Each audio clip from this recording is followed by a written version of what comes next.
Welcome back, everybody, to the Me and Jesse podcast. My name is Mark Pavlich, and away in the Grove, the big sexy, the star of the show, everybody, Mr. Jesse Martineau. What up? How's it going?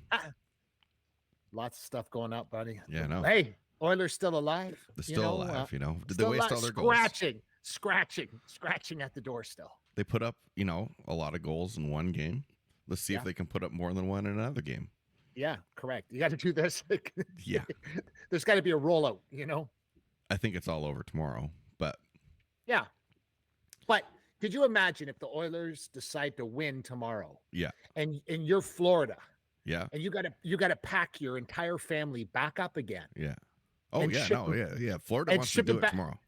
And they got to do it tomorrow, in my opinion. They have to. They have to close the door tomorrow, because if they're making a flight back to Edmonton with their entire family again, unwrapping the Stanley Cup again, to put it back in the trunk to come back for Game 7. Oh my God! Wouldn't you just puke? The Oilers don't care. Oilers will fly to Russia right now. Oh, you know what I mean? Yeah. They're on like stilts. They're like on last legs. They're on name it. Yeah. So to me, it's just like Florida's the one that, I don't think, like, people go, well, it's so hard to come back and win 4 games in a row. Then you look at Oilers statistics where when they've lost 3 or 2 or 3 in a row, and they've won 5 or 6 in a row after. Right. And then you start looking at things like, wait a second, 8-1, not 4-3, 4-2, 5-2, 8-1. Yeah. They finally got into this goalie wall into his head. They finally got into his head. So we'll see what happens. Listen, on other news, Bryson DeChambeau wins the U.S. Open. Holds on to win it. In spectacular fashion. Rory missed like a 3-footer on, I was 18 or 17. I couldn't believe it. Just missed a 3-4 footer. Made me feel better about my golf round yesterday after seeing that. Yeah. So. Yeah. I can't believe he held on and because Rory had a 2-shot lead or 3-shot lead. Well, no, he had a 2-shot lead, but then, Bryson started with the lead. So it was going back and forth. This golf course, a good golfer wouldn't break 120 on this golf course. An average golfer wouldn't break 150. So just to get it in perspective for everybody, people don't understand, like, this is a 7,600 yard golf course, and the rough is disgusting. The greens are bananas. You would be lucky to get off every green with a 3 to 4 putt. You know what I mean? Yeah, So this, what people don't understand is this is like different levels. Okay. Totally. And even for the pros, this is a different level. Yeah. Like, great players didn't make the cut. Right. Yeah, exactly. And that's what it should be. I agree. You know what, Jesse, I agree. It should be like this every week. Yeah, exactly. Like, forget this bullshit of 21 under, 22 under tournaments. I don't want to see that. That's like goofy golf. Let's see this shit every week. Yeah. I don't care if it's the John Deere Classic or it's the Masters or it's the US Open or the PGA. Let's see it every week, because this is like playoff hockey. This is like the way golf should be. These easy golf courses that they play 90% of the year, and then all of a sudden they wonder why the Masters, the US Open, I know they're majors, but it's the golf courses they're playing in, because people love golf, but they also love to see their favorite golfers, grovel a little bit, like scratch. You got to claw, you got to grind, they want to see that. They don't want to just see drive, hit to the green, putt, no, I want to see some shit like I saw this weekend where I saw guys like putting off the green. They're on the green putting and the ball went off the green, and I start laughing. I'm like, good for you, man. This is what we want to see. Yeah, absolutely. I think that's, seeing -16 on a card, you're like, still, but even still, they're -6 for that course is pretty freaking awesome. Over 4 days is awesome. Yeah. Like, awesome. Like, but there's only 3 or 4 guys that are in that range. Right. The rest are all like +1 even, and that's, that they get in the locker room after, they're like, oh, this golf course isn't fair. It's not fair. I'm like, this is golf. Shut up. Everyone has the same thing. Everybody's playing. Don't matter. Whatever the winning score could be +1. It has happened in the past. Of course. On a major. So it's like, but I just thought it was so funny, because I saw some whole, like, literally shots 10 feet away from the flag, but didn't have that correct spin on it, and it rolls off the green 60 yards. Yeah. And I'm like, what the hell's going on around this place? Yeah, you go for a long walk if that's the case. I mean, I love St. Andrews too, just because it's so challenging, and you need to make your shot, and the wind is always. And there's no trees. Yeah. Like there's nothing on the course, and it's still so hard. Well, it's like once you put it into the grass, it's over. But then the wind is brutal, and then it's a really tough course. But I love that one so much. Yeah. That's why everybody watches it, because it's like the home of golf. And then on top of it all, you're looking at it going, oh my God, like it looks so easy. It's wide open. Yeah, but it's not. It's just not. And that also shows those players, and DeChambeau is on freaking point. Well, he's not just on point. He's also now became friends with the fans. So he was never like that before. In the last year, he has listen, I couldn't stand him. Yeah. A lot of people. Okay. So I couldn't stand him until 6 months ago. And now, because his YouTube, Jesse, right? You brought that up on the show. Yeah. So I went to his YouTube channel. I'm like, I'm kind of liking this guy. And then all of a sudden, a few more tournaments into it, I see how he's acting with the crowd. I'm like, oh my God, I'm going to watch this guy again. And then he almost won the U.S. Open, or not the U.S. Open. What was the one prior to this? Not the Masters. Was it the PGA? I can't remember. The one PGA. Yeah. PGA. Yeah. And he almost won that one. Yeah. And I was like, and the fans were going crazy for him. And then I was like, this is the guy ripping balls 350 off the tee. And he doesn't care. There's water on the right or sand on the left. He doesn't give a shit. Right. Just drilling the ball. And that's what we want to see. We don't want to see people playing in fear. We want to see people playing like he's playing. And unfortunately, Rory McIlroy was playing in fear yesterday and missing, easier putts because of the fear. And what's Bryson do? He goes, no, I'd rather die by my sword, and I'm just going to go for it, win or lose. And he won. And that's, I give Rory props too, because no one was even counting him to even come close to winning this tournament. So for what he did, yes, he's disappointed, but at the same time, he should take great solace that he's got the smell of it again. Yeah, I think so too. Yeah. I don't know. His career has been kind of all over the place. Well, don't forget, Jesse, he separated with his wife. While he was separating with his wife, he was banging the girl on the Golf Channel. Well, not Golf Channel, but the golf announcer girl. Yeah. And then all of a sudden he decides, oh, no, I'm going to go back with my wife. She's separated from her husband. And now all of a sudden he goes back with his wife and has probably his best performance, which says, I don't know what it says, but, Well, yeah. Remember Tiger, but when that hell came out? Yeah, I mean, Tiger just. Well, whatever. Yeah, whatever works, I guess. I ain't judging, man. I'm just pointing out the facts on the show, But listen, I didn't like Rory, and now I like him because the PGA did him dirty. So they did him real dirty, and he was pounding his chest like PGA, and they did him so dirty. And John Ram saw that a mile away, and John Ram said, "Nah, they did Rory dirty. I'm next. See you later, man. Live golf. Yeah. Give me my 150 million. Yeah. Exactly. And that's what happened. And you can't even look down on these guys no more. And for Bryson to get that kind of applause, being in Live Golf right now, getting that applause this weekend, how people were like just going nuts for him, shows once again. Yeah, you play for who you play for, but it really does come down to the guy and how you treat people. And that's exactly what he's getting back in spades. He's the hottest name in golf as we speak right now. Yeah, I guess he would be, wouldn't he? Yeah, by far. Listen, I followed him on Twitter and Instagram the other day. I don't follow any famous people, just people that have been on our podcast. But I actually followed him because he's a geek by nature, but he's trying to be cool. And even his fist pump, we got to work on, because his fist pump's no good, right? So it looks like he's off rhythm for his fist pump, but we got to fix his fist pump. But he's that guy. He's not a guy, like he's not the cool guy, but he's getting to try to be cool. Like he's trying. So you give him the props for trying to be cool, Yeah, absolutely. Yeah, but he's awkward in his own skin, which lots of us are anyway. So it's not, he's one of us. So, yeah. Well, yeah. What else has been going on? NHL tomorrow, obviously. Stanley Cup Finals is a big deal. Yeah. And so that's tomorrow back in Florida.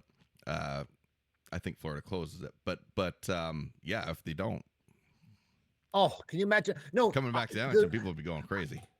Listen, to come back to Edmonton is the funny part, because can you imagine all the Kachucks getting on another plane, coming all the way back? They were already here. The cup was in the building. Yep. Now they're going all the way home. Listen, I don't know about you, but I keep hearing this bullshit in the NHL. Oh, we just forget about it. We're just forgetting about the game. Oh, we lost 8-1. We're forgetting about that. Listen, no, that's bullshit. You cannot forget about an 8-1 game for the Stanley Cup that quick. That's got to play in your mind. Yeah, but I also think that it can go the other way, because I actually didn't think they should run up the score like that. Oh, run it to the max. No. Step on them. And here's why. Because this, like, guys get offended by that, and they could run into some dirty stuff on Friday. Amen. Let's go. Let's listen. The Oilers just finally grew a set and spit your face. What are you going to do about it, Florida? We'll see tomorrow night. Everybody tune in. We'll be right back on the Me and Jesse podcast. Get ready. It's time for the Me and Jesse podcast with Mark Pavlich and Jesse Martineau.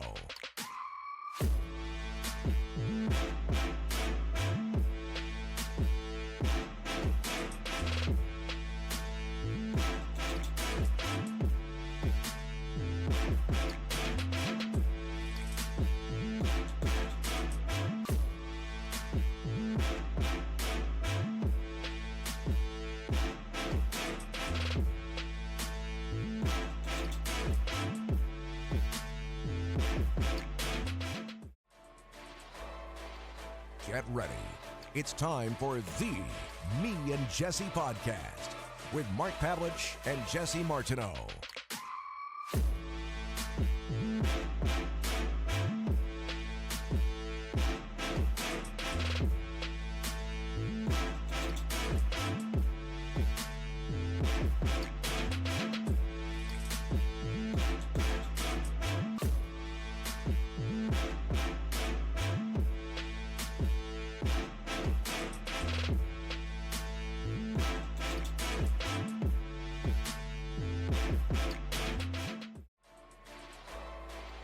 Get ready. It's time for the Me and Jesse podcast with Mark Pavlich and Jesse Martineau.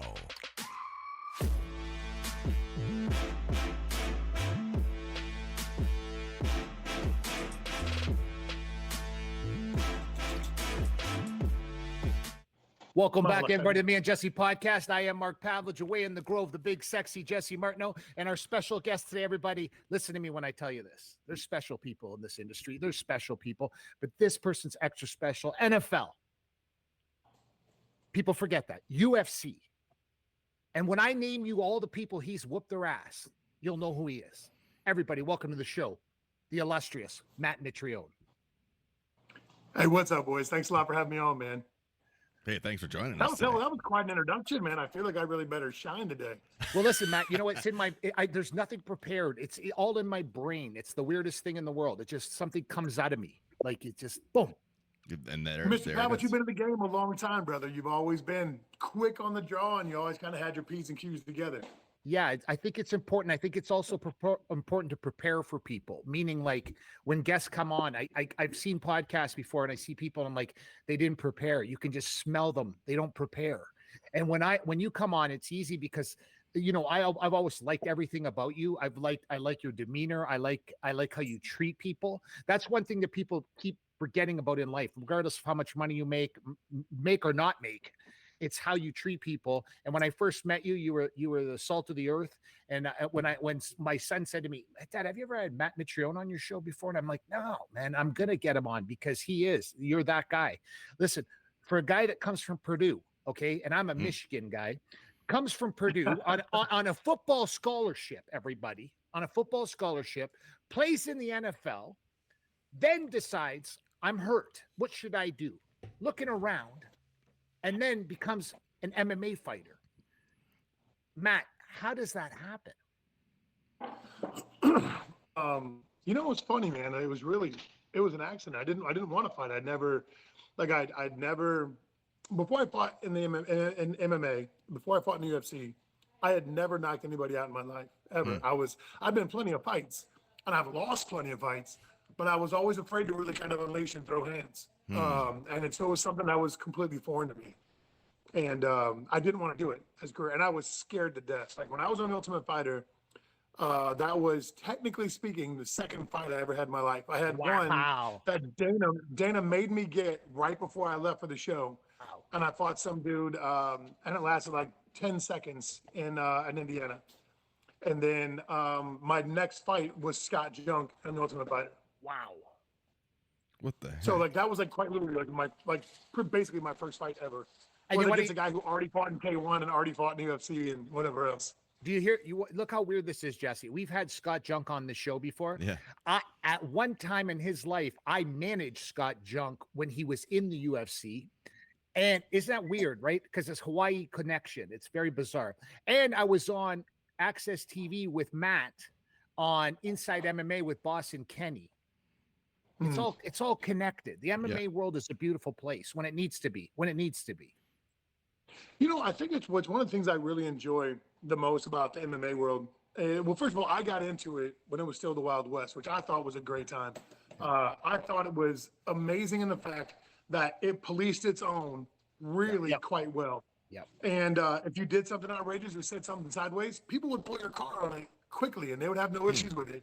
And if you were trying to do something to catch media attention or whatever else, they could smell it and know this either it's a hustle or it's not. Like either you're really that much of a douche or you're just doing something for attention to make some money. And I can't blame you for that. But don't come after the big ones unless you really want it. Yes.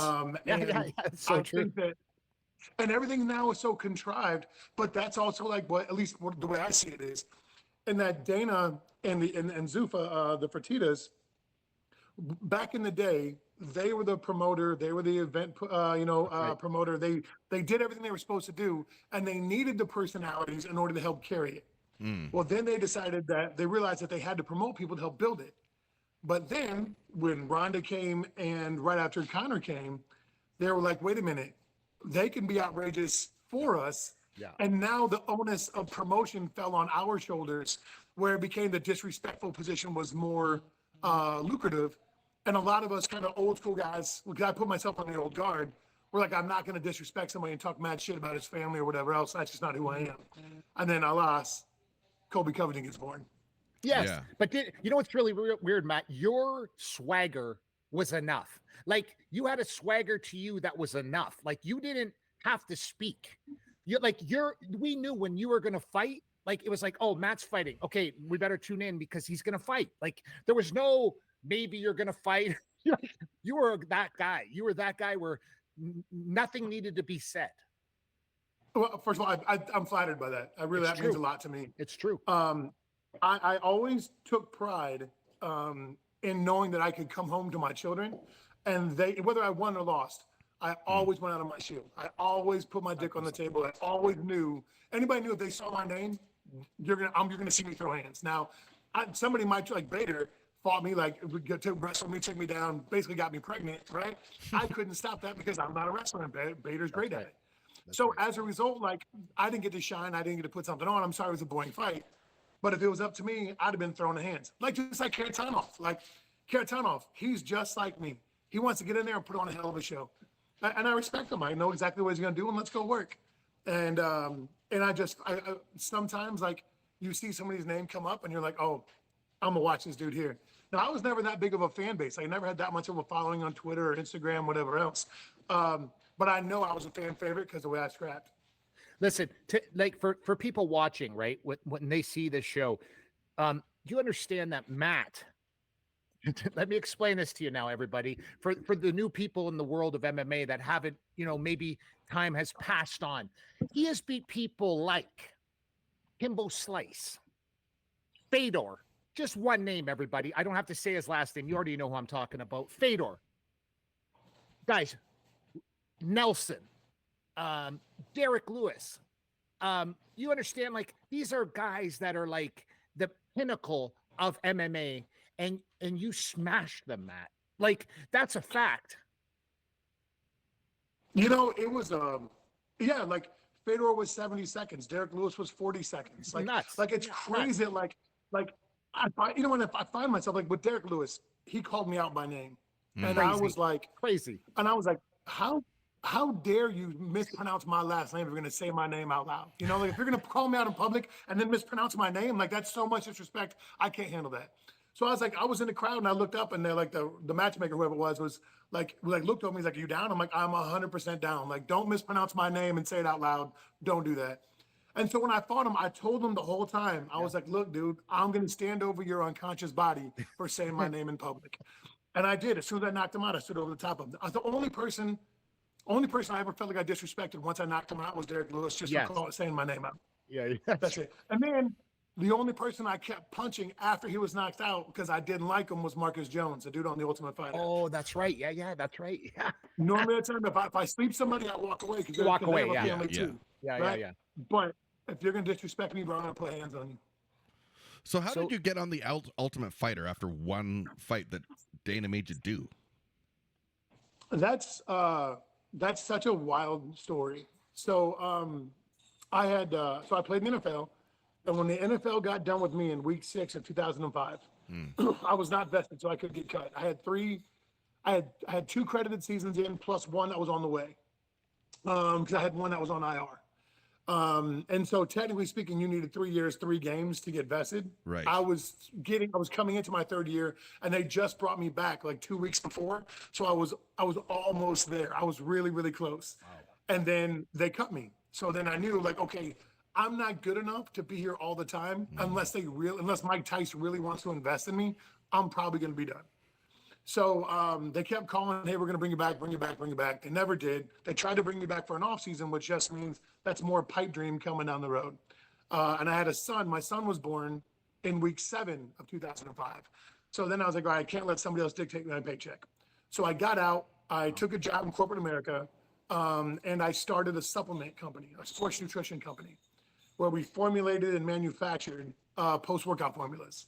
And it looked, tasted, and drank just like Tang, like the drink back in the day. I love Tang. Tang was right. So we actually wanted to go to like emotional ties. So we wanted to go jump in Tang. That's something awesome. acidic for the. So we dived into that, and we were in, I think it was like 22 or 23 Division I universities on a trial basis. Wow. And then it fell into the hands of a guy who played baseball for the Washington Nationals and Phillies, and it's actually, I think he was a Toronto Blue Jay guy to start, and his name was Jason Morris. And that product fell into Jason Worth's hand, and he reached out to me and was like, "Hey man, I'll do you a favor," because he was a Major League All-Star at that time.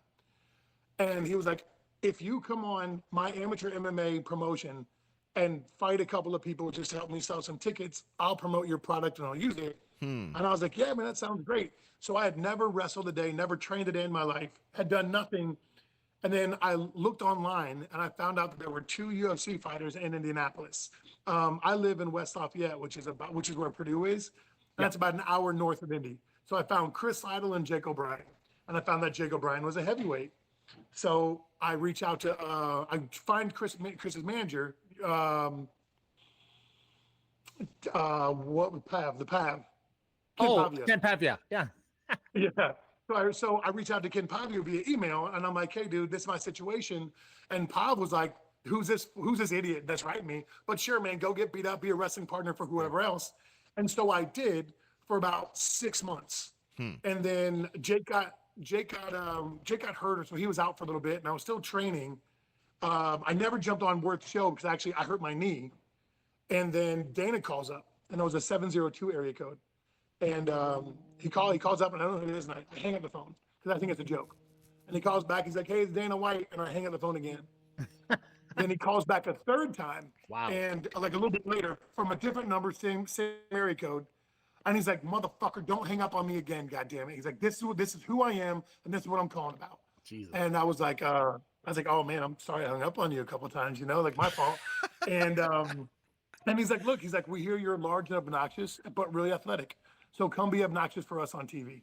Wow. And I was like, "Well, as you know, I've never fought before. I don't know anything about what I'm doing." And I was like, "How'd you guys even find out?" And apparently Pav was like, we're talking to whoever, and was like, "Dude, we have this ex-NFL guy that is extremely athletic, but so raw and doesn't know anything about anything. He hasn't been training long at all." And Dana was getting ready to do heavyweights, and was like, "I want him." He's like, "If he's obnoxious," and they looked some stuff up and saw that I was a lightning rod for attention, and we're like, "Bring that." So I made a deal with Dana that if I could bring my product on the show and place it throughout the mansion, that I would go ahead and do it because I could never afford that amount of notoriety or product placement, Yeah, whatever. of course. So I said, yeah, I'll do it. They said they agreed, and my product never once made the editing floor. Oh, Like, jeez. it never made the show whatsoever. But that's the reason why, like, my first fight was Scott Junk, and then we had that whole thing with the Ultimate Fighter where Junk had Pavia, who was representing him at the time. Yeah. And Pav called me up the day before and was like, hey, this dude named Scott Junk wants to work out a deal on the Ultimate Fighter. And he wants to work out an alliance. So if you guys are on opposite teams, you guys will help each other get through the first round. He's like, after that, all bets are off. And I was like, well, I don't know anybody at all in MMA. Like, I know two people, Chris Lytle and Jake O'Brien. That's it. Crazy. So I was like, sure, why not? I'll go ahead and do that. So Scott Junk calls me that night, the night before we leave, and he presents his plan. Like, if we're on separate teams, we'll help each other out. And then we got to the show. We acted like we never had a conversation. Then we get on there. He's on Rampage's team. I'm on Rashad's. Crazy. And then next thing I know, I told up my end of the bargain that he proposed to me about telling him, hey, look, you're going to fight your roommate, Justin Wren, and I'm supposed to fight Marcus Jones or whoever I was supposed to fight. Sure. And then I go downstairs and go to bed. And I wake up in the morning and find out that Scott Junk threw me under the bus, like totally snitched on me. And like in that show. And then I couldn't be like, oh, we had this deal and blah, blah, blah, because I'd get myself in trouble. So I was the pariah for like the next 6 weeks of the show. And that's the reason why I was such an asshole on it. Cause I was like, fuck everybody here. Like I couldn't care less. I already got snitched on. I was like, so I have a big enough personality. I'll turn this show on its ear. And I did. Yeah. Wow. You definitely did. Yeah. You definitely did. That's incredible. So that's how it happened. So that's how I got into the UFC in general. And the title of this episode is now, Jesse. You got it already. Matt gave it to you just now. Scott Junk snitches. Let's rehash that whole thing. On Matt, Junk again. Let's do it. Hashtag Matt Mitrione says Scott Junk is a rat snitch. Bare Knuckles coming after me. I'll fight Scott Junk and Bare Knuckle for like an old something. Hey, do you think that you have that, like, Matt, that mentality? Because when you look at your life, right, you seem like you just want to compete all the time, and it doesn't really even matter what you want to compete in. Like you did like competitive diving, you did track and field, you did football. Oh, you did do a little bit of homework, didn't you? Yeah, come on, man. Listen to me. What do you think? I'm kidding here? You can't be this good and not be educated with what's going on. So what happens is, I think you have like this desire to compete. Listen, I've heard that you even do food eating contests. Like you've done things like that. What? Extreme, like how put fast it down, you can brother. eat? Comida. Putting it down. Yeah, but what I'm saying is, Matt, you have like you've probably had this since birth, like just competing, want to compete. So there's in my life, I've been extraordinarily fortunate where I have had two addictions my entire life. Right, ever since they were introduced to me, I've had two addictions. Number one is competition, and the second one is my wife. Those are the only two things I can never get enough of. Like I fiend for I don't care. I'm not overly competitive. Like I'm not like, oh, I'll bet you I can hit this thing in the garbage can before you can. Not like that. Not like that. Yeah. But if there's a competition and if there's money around, I'm 100% on board. It is my drug of choice. Like hell, my other addiction, my wife, I'll kick my wife's ass to the curb if there's something here that they look, this is gonna catch my attention. Mom, I'll see you tomorrow. I'll be back with some money. That's just how I go, and I don't stop until I win. That's just how I am. That's how I was born. Yeah, it's you think it's your Irish Italian background, because that conflict, Italian Irish inside of you can't get away from that DNA. I was raised Catholic. I'm so conflicted internally. You must be. This is like The Departed, watching The Departed. You know what I'm saying? Like you have that flip-flop going on, and I'm like, you must be a passionate lover, and then when shit hits the fan, you're an absolute lunatic. Like that's in your DNA. It's right here. You don't have to go look it up. I feel like I'm very fair, and I'm actually like I don't get in bar fights. I'm not violent outside of anything else. I don't get in trouble. And really I did a great. It's not because of my wife. Like I've never really gotten in trouble. I'm just around, but I'm I enjoy being in the mix. Except Yeah. when the mix goes a little too far, and then I know kind of when to bail back and and not get Good. myself in trouble. But I found that no matter what it is, I want to sniff of it. I want to. I mean, like sniff isn't like I want to be involved with what that is. So like the other day when I got a phone call from like I said, like a bare knuckle conversation. Like I'm 40, I'll be 46 next month. Do I really want to compete a whole lot more? Yeah, probably not. But like I'm in pretty damn good shape and I still box all the time and I'm doing pretty well. So you know what? That's kind of sexy to me. Like as long as like the dollars make sense, then you know what? I'll listen to what you're going to talk about. Come whisper to me. My wife hates the fact that I'm like that, right? Like she Yeah. wants me to be like, hey guy, like we have money, like we have a good life. Like we live in Indiana where it costs nothing to live. Yeah. So we've been able to store money and we're okay.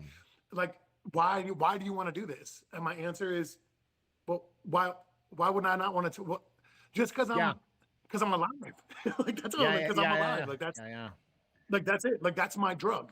You know, what's that song, Matt? You know that song? I think I'll get the artist who sings it, but they say, "You bleed just to know you're alive." It's a verse in a song. Yeah.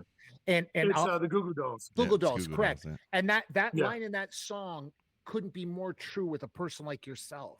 It's like, yeah, you're alive, you love, you do this, but there's something there's just something inside you that when like you just have to, like it can't go away. There's nothing that can make it go away. What was it like when you were a kid? What was it like for you when you were a kid? Addiction. When you were a kid, were you the same way when you were a little kid? Like when did you start noticing that? So I was capable, like when I won like the most points award, like the high point award in the conference when I was swimming, right? Like I was always capable of certain things, but I wasn't a good football player. I was an asshole. I'm tenacious, right? Like I don't know, I won't stop if I feel like you're better than me. I will go to head with you. I will win eventually. Yeah. And once I do it, I'm never looking back. Yeah. So like I wasn't necessarily good. I've willed myself and then I just happened to grow into the body I am. But I could have easily been 5'7", 200 pounds and the same kind of dickish competitor that I am. Yeah. I just happened to get my dad's genetics. But then like one of the cool things too is that my father was an All-American wrestler and All-State football player in New Jersey coming up.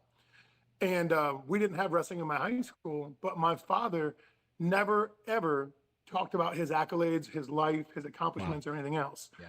So there was never a moment where like I had to live up to what he did. It was never a moment.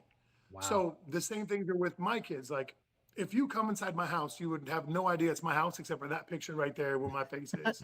Like I have none of my accolades. I have no shadow boxes. I have nothing. It's all, I don't even know where my wife has put them. Like I think they're in a garbage bag in the garage somewhere. Hopefully mice aren't eating them. Yeah. But like whatever that is, like all my like fight shorts, like I think I have my Fedor and my Kimbo gloves and shorts. Wow. On the top shelf of my shelf where our cat hangs out, I think. like I don't have them in a box. I don't have them anything. I think they're just up there. Like Matt, when you wake up in the morning, do you go somewhere? Like what does Matt Mitrione do today? Like, do you sit, like, I know you have a podcast too. Am I right about that? Yes. Right. Podcast? No, I do not. I don't like to hear myself talk that much. No, but I got to get the hell out. But I thought someone was telling me recently that you were starting that process or you were going to do that. Who told me that? Someone told me that, but maybe they're incorrect. I've had a handful of offers. Brendan Schaub always wants me to come out there with him and Brian. So I'm fortunate where I could have a platform if I wanted it, but I really love to get out of my own head. And I think if I had talked about myself and other things so much, like it would be really difficult for me to do that. Yeah, that's what about TV funny. Though? What about you? And because you know how to talk and you know a lot about sport in general. So what about that kind of thing? I don't know, man. I'll be honest with you. Like, this probably is not going to wear well, but I'll just kind of give you my honest position here. Sport was always something that I just happened to be moderately decent at, but it never defined who I was. So like, nice. I feel like I'd rather always, like I build stuff at my house. Like I just built a big old deck, 1,000 square foot deck, and I just built Adirondack chairs from the scraps. Like I do things like that to kind of keep my mind working, and I feel like if I were to go in and kind of start talking about sport again or like get consumed by that, that I would start to get lost in that, and I've never really wanted to subscribe to that position, if that makes any sense at all. It Yeah, does. it does make sense, actually. Yeah, it does. A lot of sense. So when after you win, after you, like you say, you don't have the accolades out, is it just memory then? Like why hide them? All right, so this is another one. Like I'm assuming I'm probably an anomaly in this position, right? Where like I've already, yeah, it's a memory. I've already done it, right? I don't need to remind myself or other people that I did it, right? I don't care if the people here, we live in a town of 35,000 people. We don't have, literally, I'm being serious, we don't have any friends in this town. Like, we're just kind of our own people. So like, we don't ever have people that come over, like our 1,000 square foot deck around our pool, that's never gonna get touched by foreign feet. It's just not, we just don't have friends. Wow. Like, so like, if that came up, you probably, if we did actually have friends that come over, they'd be new friends. They wouldn't be lifelong friends. So they would probably have no idea of what my life was before. And I'm completely okay with that. I don't need to remind anybody else who I was. And in that same breath, I've got 3 children. I got an 18 boy, a 15 boy, and a 13 girl. I don't need them to feel the pressure of who I once was. I don't care what you do or don't do. But if you're going to do it, you better bust your ass doing it. So that's kind of it. Like, I don't need them to be like, oh, well, this was my dad, and yeah, he did this and this. Let's talk about it. If you Google me, you'll find that out. But let's talk about what my kids are doing now. Let's talk about that. Yeah. Blah, blah, blah. Wow, that's. I mean, yeah, I would say. I'm sure You are there's a other very guys small like that, percentage. but it is yes. a small percentage for sure, because there's a lot of people that do want to keep the dream alive. My father raised me the same way, right? My dad didn't have any accolades up. I didn't know my dad was an All-American in wrestling until I raided some boxes in the attic, and I pulled out like these things, and I was like, "What, dude? Like, you were that good?" And I never wrestled a day in my life. And he was like, "Yeah, man." He's like, "You guys just didn't have wrestling, so I never brought it up." Wow. Yeah. That's incredible, though. It is. It's nuts. But I understand the thing about the kids too, because like it is a problem when you try to get them to live up to you. We always want our kids to be better than us, but sometimes we don't make it very easy for them. Yeah. Especially like my oldest son Jacob. He goes by Porter at school because there were too many Jacobs, so I'll call him Porter. So my oldest son Porter, they made him play defensive line. He's not a defensive lineman. He was 180 pounds at 6 foot tall. And he crushed it. He was all conference. He had 20 some thises and thises. He crushed it, absolutely smoked it. But he would look at me like during halftime and be like, "Hey man, like, what am I doing?" I'd give him some pointers here and there. And the coaches wouldn't let me coach him. They wouldn't like, "Hey man, like, we understand who you were, but this is our conversation now." Yeah. And I don't necessarily, I understand that. I don't like it. I understand it. So he would come home, we'd watch film. He would ask me to watch film. I wouldn't make him do it. And then I would always be correcting him a week behind. "Hey, look, when he does this, a kickside kick, or he puts his hands this way, or blah, blah, blah, you might be looking for this." So then he did so well as a senior that colleges started to recruit him, but it was all like really small colleges. Then Purdue, we live in Purdue's backyard, and I played at Purdue. And Purdue was like, "Hey man, I gotta be really honest with you. Like, we didn't realize that your son was your son. We didn't even recruit him because we just knew that," because it was like a new coaching staff. And they were like, "We just knew that there was no local talent, so we didn't even recruit anybody." And then we're watching the film for all these other teams, and we keep seeing West Lafayette #7 in all these films, and then we find out it's your freaking kid, and we never once said anything about it. Wow. And I'm like, "Oh, well, I appreciate the phone call, but you guys got to call him. That's not my conversation to have." Yeah. So they did, and they're like, "Look, man, like, we're kind of in a spot. We can't offer you a scholarship because you're misplaced. Like, you should not be a D lineman, you should be a safety. And you should be 205, 210 pounds. So how do you feel about this? Like, why don't you come on? We're not gonna recruit you for the fall. So you're gonna miss the football season. Why don't you take that to get bigger, stronger, faster? And then come in, we'll have a spot for you on the team in the springtime, and then see what you turn into." And I was like, well, Jacob, or Porter, how do you feel about that? And he's like, Dad, I feel like I've only gotten better the older I got. So I'm a late bloomer. He's like, I don't want anything to steal my momentum and what I'm going to do. And then I was like, okay, well, then you'll go to Purdue and that's it. And he was like, well, where are you going to live at? And this, I'm actually really proud of him for this. That's the reason why I'm telling the story. I was like, well, where do you want to live? Do you want to live in the dorms? What do you want to do? Whatever else. And he's like, you, because I financially support the wrestling squad at Purdue because I used to wrestle with them all the time. So he's like, you're connected with the wrestling team. I said, yeah. And he goes, do you think you can find out if any of them need a roommate? And I go, the wrestlers? Yeah. I go, well, yeah, but they're fucking nuts. They're grinders, man. Like, why do you want to do that? And he goes, that's exactly where. He goes, because I don't want to, he's like, if I'm trying to do something abnormal, then I can't live around normal people. And he's like, if I miss, he's like, if I miss weekend of going out and getting drunk or skipping class on a Thursday in a dorm, it means nothing. He's like, but if I miss my workout and I come home and they're all dying on the couch and they're not eating and they're suffering and grinding it out, then I'm going to feel like an asshole and I have to go back to the gym and go get my work in. And I was like, dude, genius. You said it right there. You got it figured out. Like if you want it, it's yours to take. And I respect that. Yeah, that's a proud dad moment too. That's a little bit too deep for a kid that age. You know what I mean? Like that's some real foresight. You know what? First of all, I appreciate it. And I felt the same way. I was feeling with pride on the inside. I didn't want to be like, you know, but I was like, I was so impressed. And it made me think about something. They've only known me to be an athlete. They knew that so much that they thought everybody else's dad was a fighter. They didn't know that what we did was weird. Right? Yeah. So he was like, Dad, he's like, how come everybody else's dads fights and they don't have black eyes or whatever else? And I was like, I don't know what you're talking about. It's like they're little kids. So like, I think that was just instilled in them. Like, all right, it's time to work. So let's fucking work. Like if we're going to be here, let's go. Yeah, absolutely. Well, that's incredible. That's an amazing story. And I got goosebumps when he said it. I got goosebumps when he said it because listen to me. I know talent. You know, I've always known talent. I know special people.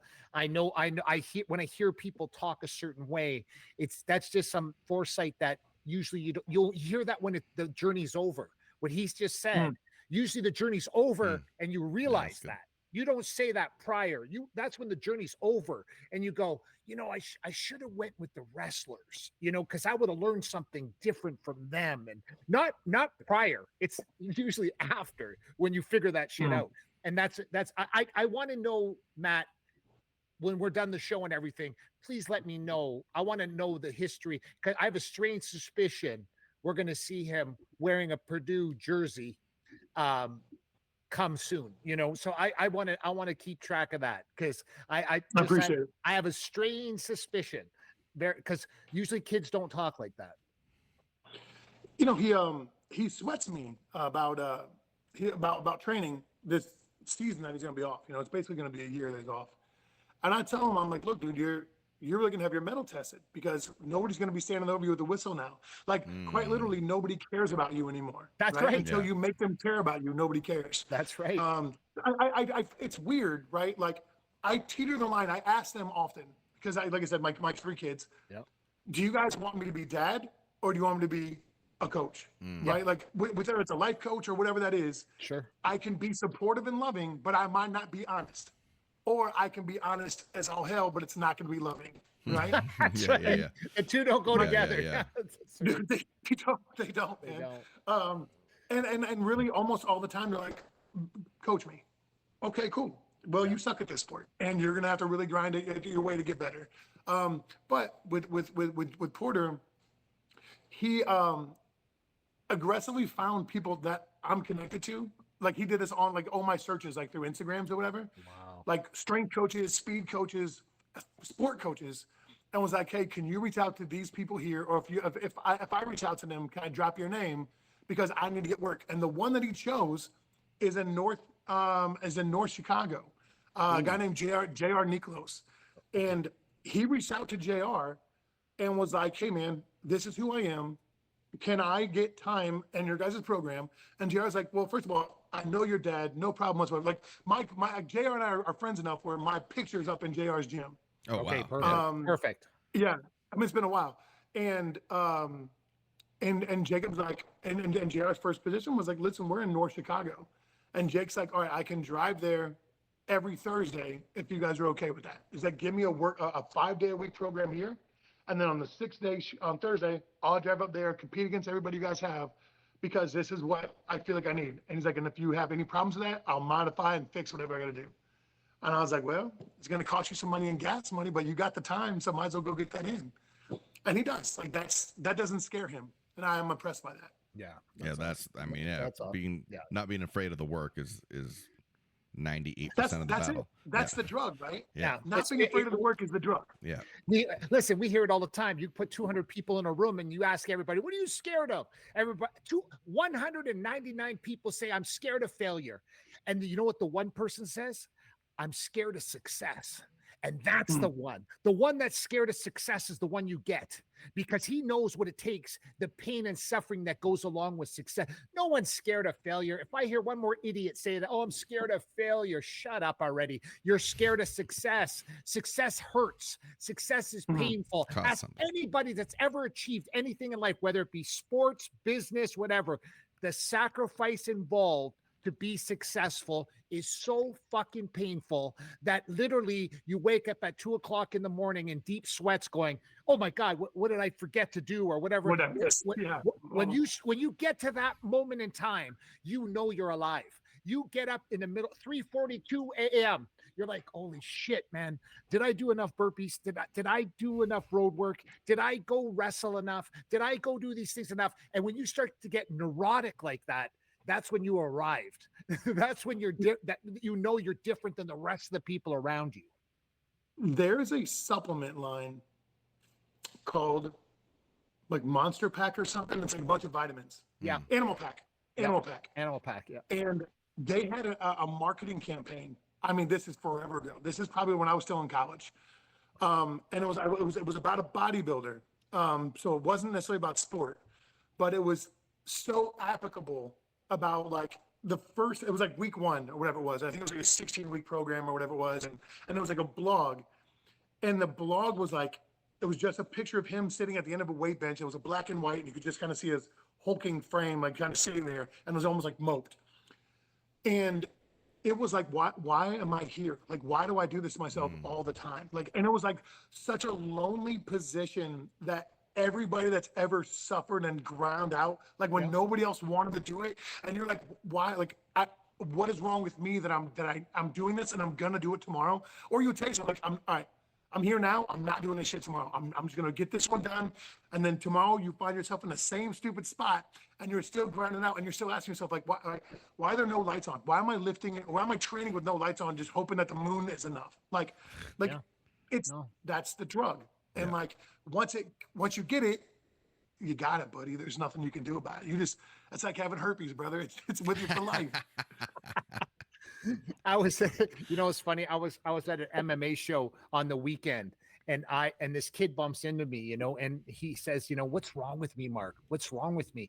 And I said, kid, you're 5-0. You should ask yourself, what's right with me? Stop asking yourself what's wrong with me. I go, because he says, I'm so weird. I don't want to go out and party. I just want to train. He goes, Mark, there's something wrong with me. And I say, kid, you're an anomaly. You're in a position of life where there's only a few segment of people understand what you understand. When there's no one else around and you're doing what you're doing, he runs late at night all the time. He says it calms him down from the madness in his brain. And I said, kid, ask Sven Gali. Ask all these weird artists and all these weird people in the world if they were painting at 3:42 a.m. They were. Go ask all these people in life that did these things. You'll see. You'll compare. I'm not going to compare you to them just yet, but you're on the path of those maniacs, and you have to be a maniac to get. And I use maniac in the most positive sense of the word. Okay. I mean it in the most respectful way, because that's what you need to be. They want to know why NFL athletes get paid $20 million or $10 million. That's why. Yeah. It's go ahead. Oh, it's a mentality that people have to get. Course. And do you think you're born with it, or is it something that you had to turn on?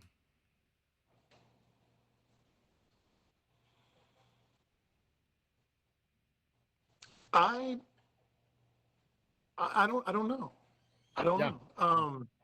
How do you turn on competitiveness? I know. How do Yeah. you turn Yeah. on, Yeah.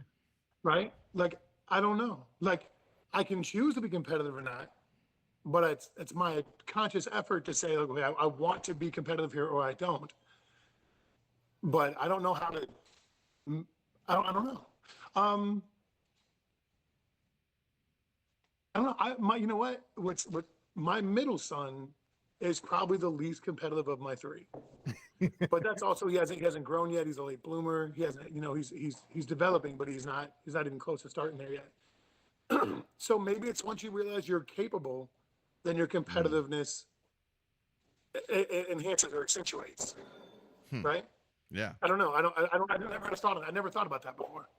I like that, Jesse, because that's going to be like the study now we're going to try to figure out. Because I agree. I was when Matt was sitting there trying to figure it out, I was like, yeah, that's a great question. Because I'm like, I don't know, man. Like, is it a switch or is it just a natural like thing in your brain that goes, no, fuck you, and then you become competitive.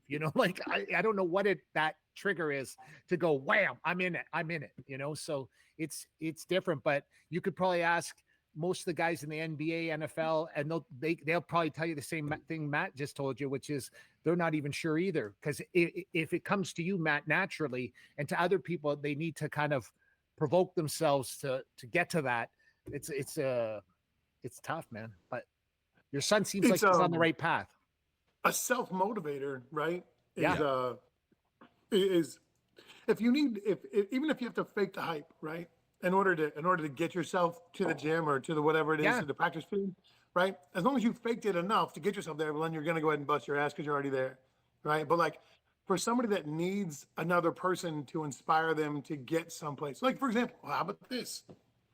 My wife just got on my daughter about this because my daughter asked me to buy an energy drink the other day, and I don't drink energy drink, I don't drink Red Bull, I don't drink anything else, like water and beer, right? That's pretty much what my life is. And my wife goes, well, why do you want an energy drink? And she goes, oh, we'll have this in the morning and I have that later on. And she goes, wait a minute, like you're relying on a can of processed goods to make you excited or amplified to go to practice and compete. Like, how does that make sense? Like your father's been a competitive athlete for his entire life.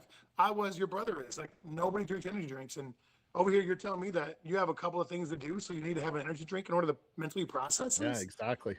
Like, so is that like an external factor that like you're using that as a crutch?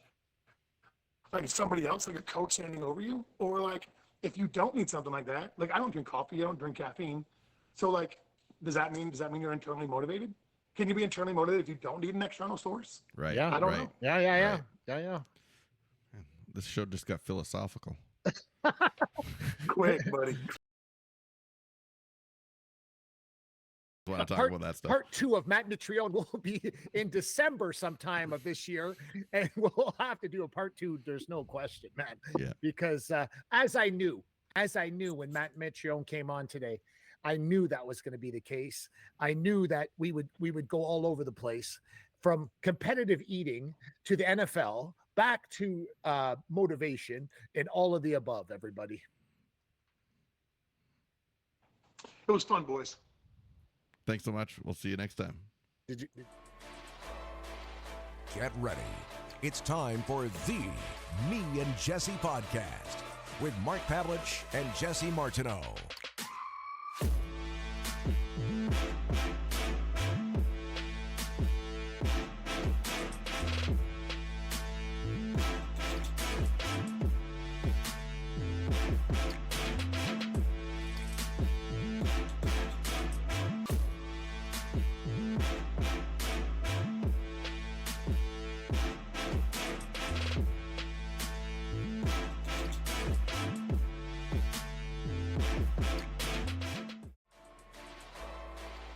Get ready.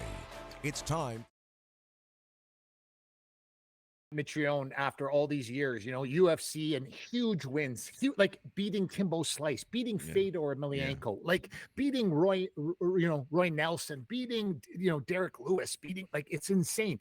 And literally played in the NFL. Like this guy's whole life has been what it is. But the thing I took out of it today more than anything was how he doesn't have a need to let people know who he is. That is something. Yeah, that's cool. That's something different. Yeah, You know what I mean? Like it is. You know, like he doesn't need the acknowledgement, that you know who he is, and that's something special. The like drug something wasn't, the drug wasn't the glory. Yeah. It was That's the right. competition. Isn't that weird? Yeah. Like, I love it. yeah, me too. Well, everybody, thanks so much for watching tonight. The Me and Jesse podcast. And don't forget about our sponsors, Crystal Glass, your clear choice for all your glass needs. Call 310 Glass or go to crystalglass.ca. And of course, Backscape, everybody. Backscape 2.0 out now, coming off the shelves nonstop. Just That's right. yes. Head over to backscape.com. Well, thanks so much, Matt, for joining us tonight. And until next time, that's Mark, Jesse. It's Me and Jesse podcast. Thanks for watching. See you next time, everybody. Thanks for watching the Me and Jesse podcast. Follow us at facebook.com/Me and Jesse.